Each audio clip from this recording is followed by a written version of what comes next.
for those with larger portfolios, maybe larger than $1 million or $2 million or $3 million or more, there are some strategies beyond the index that can be quite profitable and create a lot of opportunities, planning opportunities to help people with their overall finances. Yeah, and most of it is around, you have to be effective in implementation, but most of it's around tax, right? So indexing became very popular. There was a whole active versus passive, and tough for active managers. So that kind of drew was the shove behind making index investing really popular, and the tax efficiency. Yeah, you're not getting these big capital gain distributions every December. Correct.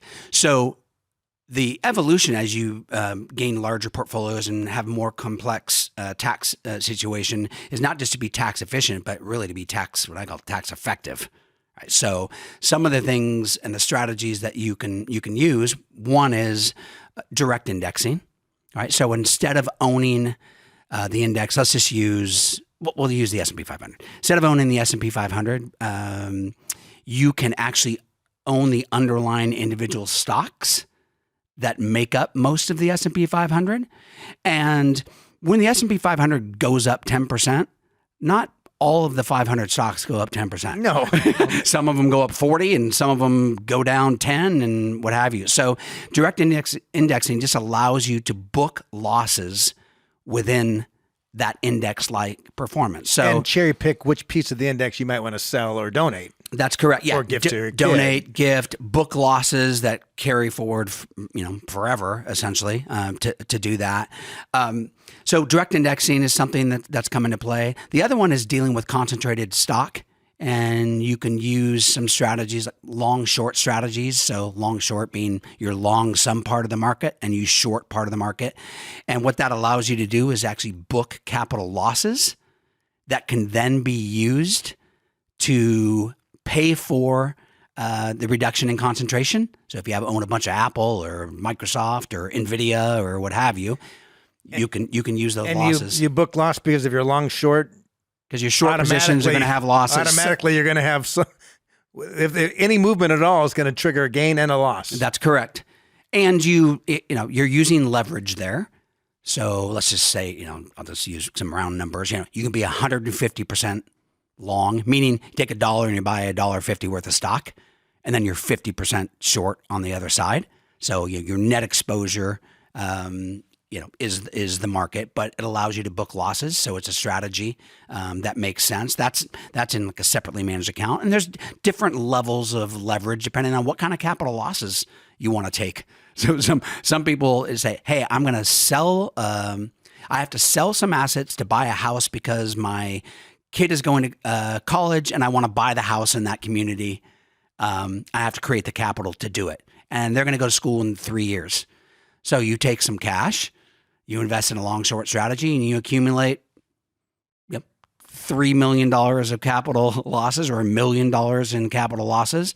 That allows you 3 years from now to sell the stock without any tax effect, creates the cash to buy the house. So you're just creating cash flows in a very tax-efficient manner. There are also strategies where you... By the way, I was thinking that'd be a nice college house for $3 million. Yeah, the losses. I think they're doing a couple of things, a couple of things with that. Yeah, I wouldn't recommend a client buy a $4 million house on the college cap. One that'll be very popular. Yeah, they'll be super popular and they won't go to school. So that'd be great. Then the other one is there are strategies where you can not only book capital losses while making money, but you can also book ordinary income losses. So just the tax treatment of certain options and swaps, not to dive in too deep, but there are ways you can create ordinary losses. So how would you use this? You take $1 million. Historically, you've been able to take about 30% of that in ordinary losses in a year. So now you have $300,000 in ordinary losses. What does it give you the freedom to do? Maybe a Roth conversion. So now you're going to do a Roth conversion of $300,000. It's going to be offset by the ordinary income loss. And then you have a capital gain on the other side, or what do you? Yeah, you have some unrealized gains that are on there. You're actually going to take You're going to take capital losses. If it's cash, you're just going to have losses. You're just creating losses. If you have a concentrated stock position or a portfolio that has a lot of gains, you're going to push those unrealized gains out that you'll have to deal with in the future. Yeah. And there's ways to do that. One's direct indexing with another part of your portfolio. So there's ways to kind of tax manage this through. But if you're investing in cash, you're just creating losses in the portfolio. Allows you to do Roth conversions. So a lot of the investing, there's effective and efficient, right? Effective is you get the portfolio invested in the allocation that's most useful to you, that makes the most sense. Whether it's stocks, bonds, cash, alternatives, et cetera. Like, you got to get there. That's really important. Then there's efficient. And there's just a lot more strategies now that you can create efficiencies in the portfolio so that you're doing it in a tax smart way. Some of these things weren't available, years ago. So the investment world's expanded.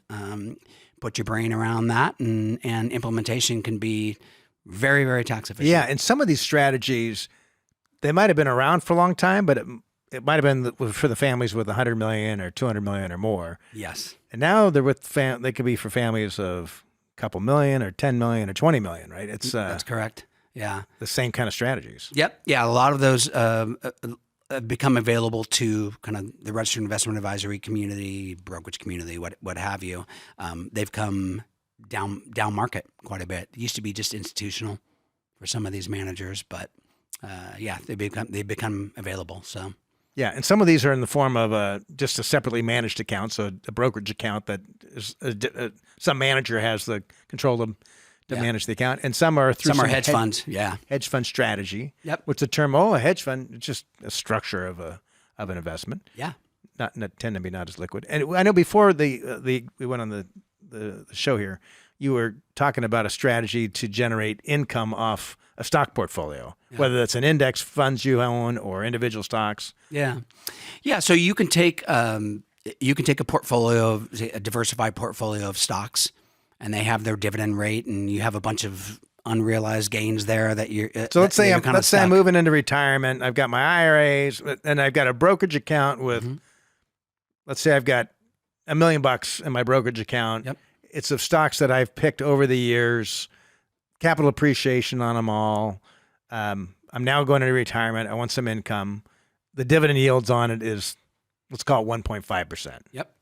You can, in short, you can add an overlay of options strategies there that create income, and historically added about 4% a yield to an existing portfolio. So there's, we've talked about before in previous conversation, there's no free lunch. It's like, so what are the dangers there? It's important that you're still bullish on stocks long-term, because it does put more short-term volatility in the portfolio. But if you're a long-term holder and, more volatility doesn't bother you, you can clip, another on average, 4% over time on top of a portfolio in income, which is pretty meaningful. So if you watch your account statement have a little bit wider movements, the highs are higher and the lows are a little bit lower, you can create income using option strategies. Yeah. So we briefly talked about a number of strategies, and I think this is just an example of. It's just financial planning in a lot of ways has become more complex, not less complex, with the amount of tools that we have available today. And it's really getting clarity on what is it you're trying to accomplish, number one, right? And then from that, to your point, what's kind of asset allocation makes the most sense. Yeah. And then what do we use indexing? Do we use this kind of strategy, that kind of strategy? What's going to be the most tax effective